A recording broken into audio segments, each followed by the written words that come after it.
Hey y'all, how's it going? My name is Max Goldstein. I am a chef and a registered dietitian. I work up at the Yale New Haven Health Teaching Kitchen in Connecticut. And today, as part of this incredible series of knife skills, I am going to be talking about how to cut up some celery. And we're going to be doing it in a few different ways.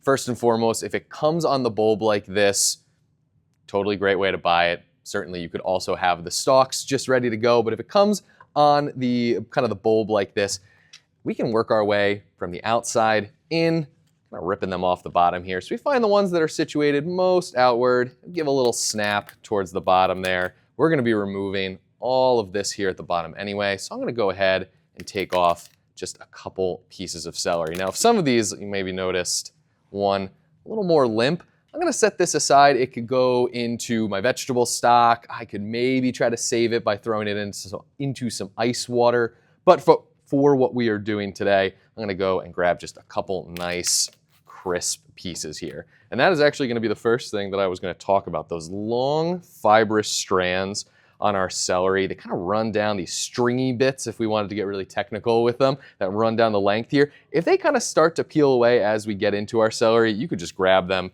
run down the whole length of the celery there. This really kind of like long, it looks like a piece of dental floss almost. This, totally safe to eat. It's got a little bit of fiber in it, right? That being said, some people, especially when they're eating celery as just like a nice crunchy snack, can kind of get into their teeth. So we can get rid of that.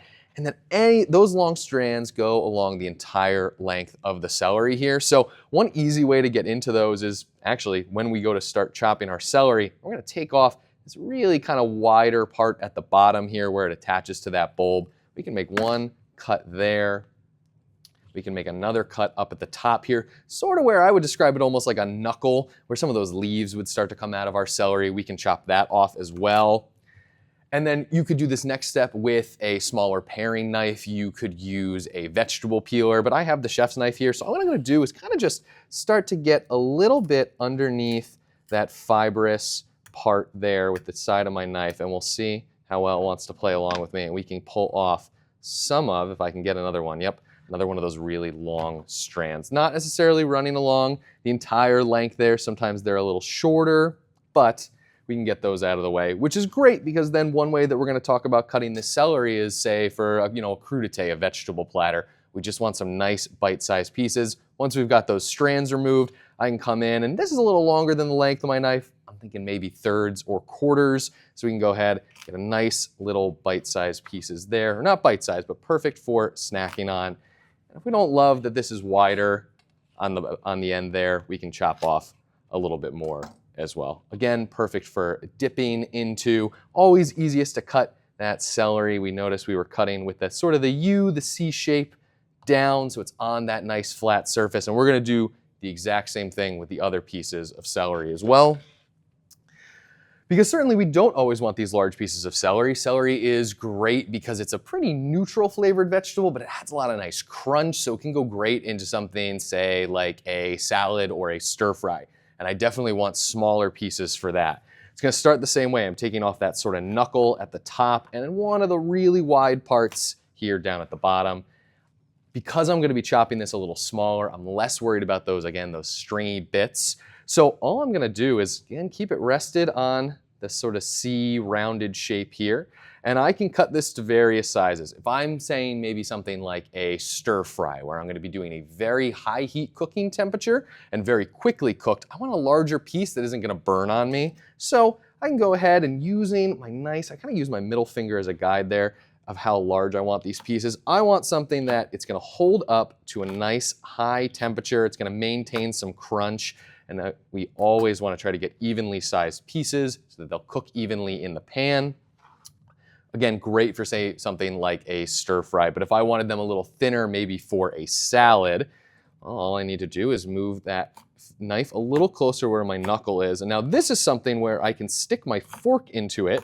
I'm gonna get these really nice, even-sized pieces. They're not so big that my fork is gonna be chasing them around or that's the only thing I'll be able to get my fork onto. With this, I could happily throw them into a salad, right? Nice crunch factor, nice little pop of green color, but not so large that they're getting in the way of everything else. And then of course, if we did not want this rounded shape, right? We love that for, again, salads, stir fries, soups. We could go for more of a classic dice. Try to get little cubes out of our rounded vegetable here. We always are starting the same way with the knuckle and the wide end off the top.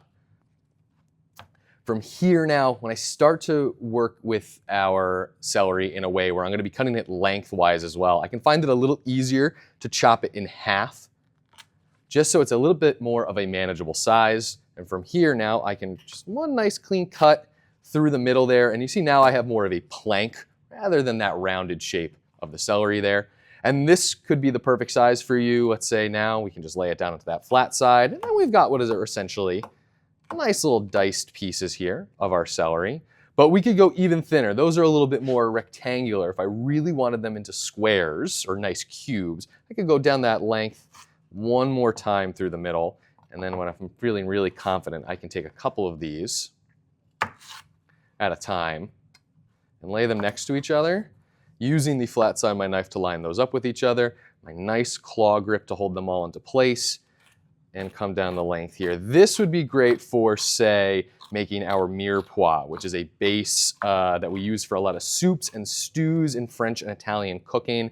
That is fantastic. It's a mixture of onions and celery and carrots.